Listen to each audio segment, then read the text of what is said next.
by 2030, the connections will start to be made between artificial intelligence and the human brain. We've been through a process of preparation, of getting people, first of all, stage one, addicted to technology that they hold, holdables, smartphones, tablets. That's basically achieved. You just have to walk through a city and you see the addiction. And they're targeting specifically the young. Why?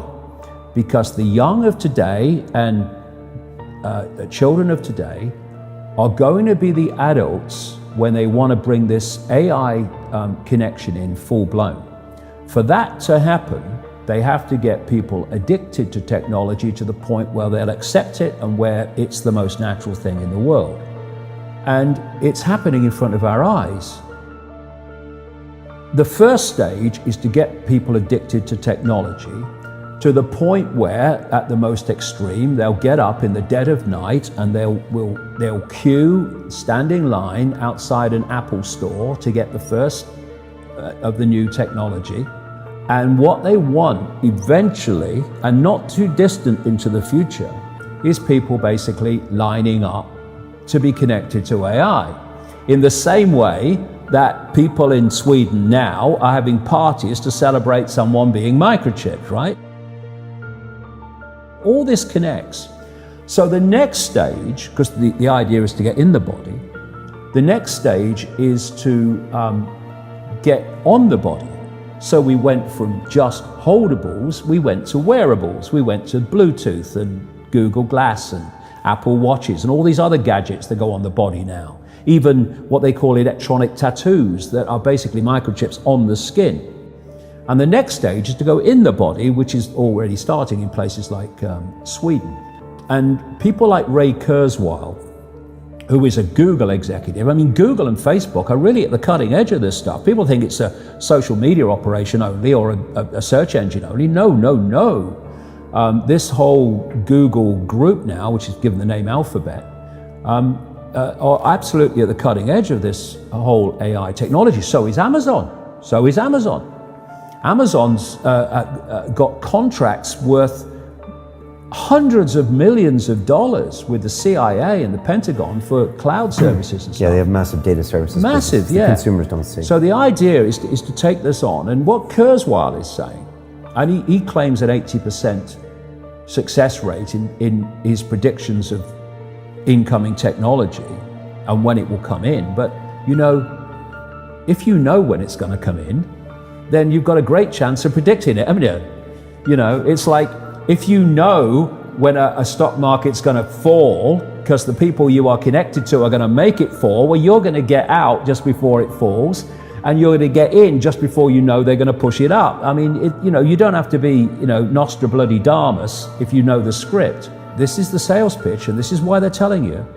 The sales pitch is when we connect to artificial intelligence, we'll be superhuman. That's what the sales pitch is. That's his sales pitch. Right. That's going Siri, to be the sales pitch. Alexa, all these things. Yeah.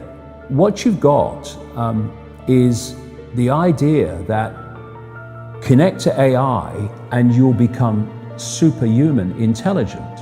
No, you'll become subhuman intelligent. You'll become a vehicle for artificial intelligence. And whoever controls artificial intelligence will control the perceptions of every mind that it's connected to.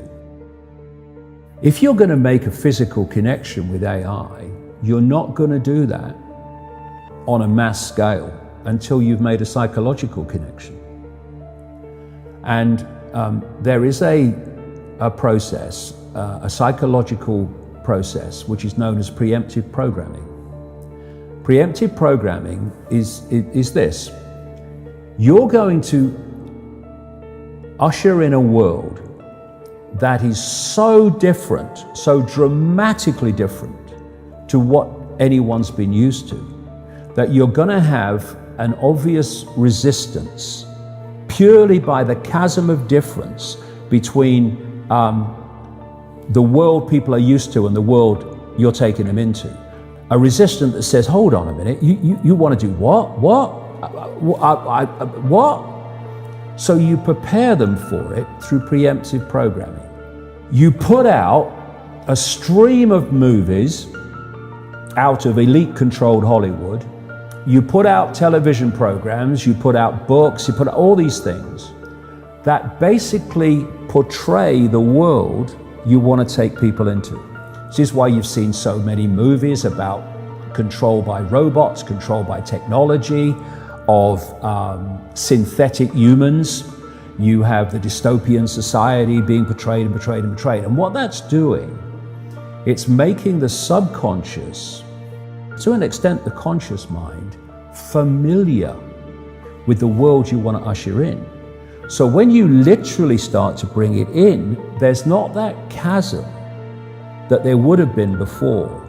There is almost a familiarity with it because you prepared people by portraying it over and over again in movies. Another part of this psychological connection with artificial intelligence, so we'll accept the outcome that I've talked about, is these Alexas and these Echoes and these so-called office assistants or personal assistants.